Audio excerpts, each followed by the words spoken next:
1. Basically, it talks about, would you be in support of a citizen task force to investigate continuing problems with the town utilities? And the other problem is with Hurricane Irene, so they're kind of together here. How would you respond to Hurricane Irene differently, or how would you respond to it if you were in a position to do so? Why don't we start with utilities first, and then if you want to talk about Hurricane Irene and what happened during that time, feel free to do so, and we'll start with Mrs. Smith-Reid. Well, in regards to utilities and our manhole covers blowing and our electricity put out or being out for days in certain areas of town at least, it is more pressure on the state as well as BPU in regards to ensuring and finding out what our exact issue is with the electricity being out.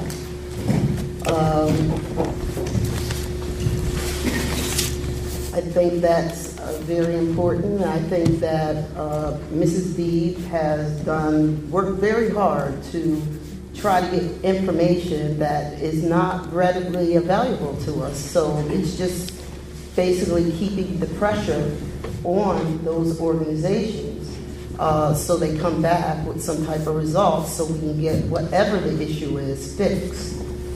Would you support a citizens task force? That's the specific question. Well, it would definitely be something to consider. I know it is very important to many of the residents in the town. I mean, the last incident that we had, someone actually did get hurt. And I'm quite sure there are residents that would like to volunteer. And if there are residents that would like to volunteer, I would consider, yes, having organization to look into it. Thank you. Mr. Armington? I think any opportunity to bring in citizens who want to help, as long as their interests are pure, is a benefit to the town. I think the pressure of the council is important. Clearly, the pressure of our state senators is important. The pressure of the mayor is important, and a group of citizens, whether they are council people or regular citizens, has that ability to empower a greater response than what we have received in the past. Thank you. Mr. Ciklic. I think JCP&L has a lot of explaining to do. It's good to see that BPU got a separate investigator to look into what the issues are with JCP&L. I like to see our electric grid updated for the 21st century to get protected from future issues of storms. That from climate change, I see storms getting worse over time.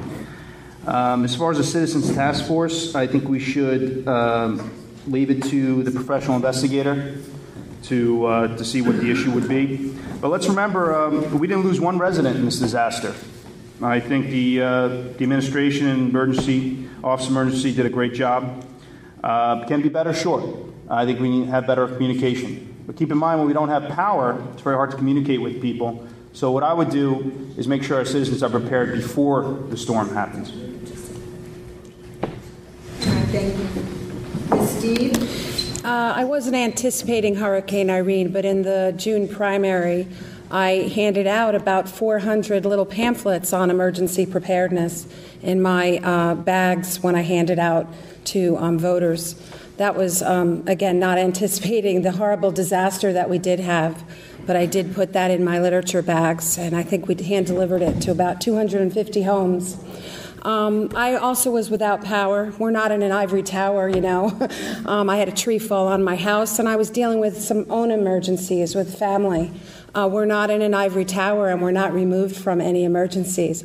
But the next day at 11 a.m., while a tree was on my house, I went to several homes in my ward. I met with several constituents. I saw the flood on Bud Street. I saw the tree on Wetmore. I went into people's homes and talked with them, and I was there. And when one woman called me and her cell phone went out, I went to her house and I met with her because I couldn't reach her on her cell phone.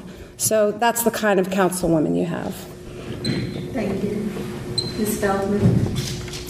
I think a citizens task force might be the right idea. I've been searching for what the right idea is. But I do know that as I talk to folks, before, during, and after the hurricane, we've had problems with power outages, fires, and explosions for years.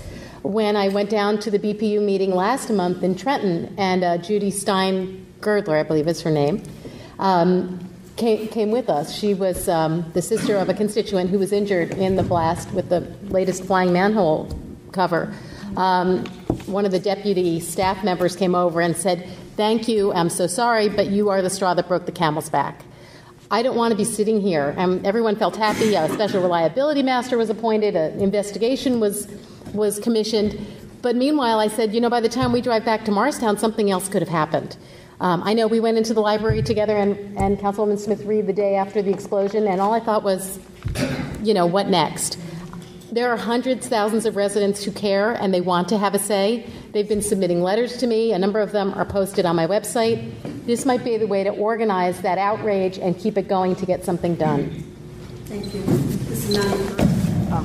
I think on the surface, a citizen board for utility examination does sound like a good idea, but as I said before, I'm wary of independent boards, and in essence, the town council is a citizen board that has the power to investigate these utilities and has the power to put people's feet to the fire.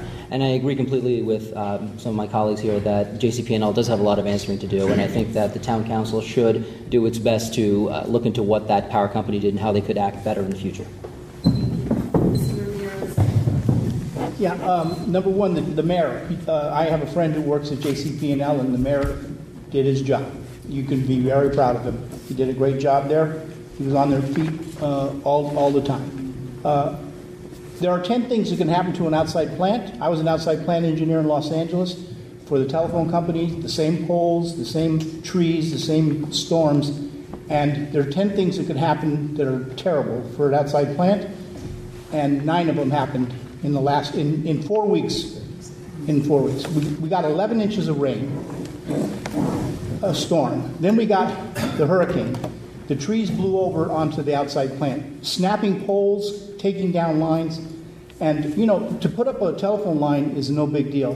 But to put up a 26 kilovolt line takes a lot of time. The cable's specialized. It has to be tested. Believe me, we didn't lose any citizens, but we didn't lose any power guys either, and that's usually what happens when people try to start working hard to get things back in. We weren't out that long. As a whole, Morristown's outage is very low, except for we have an underground problem now.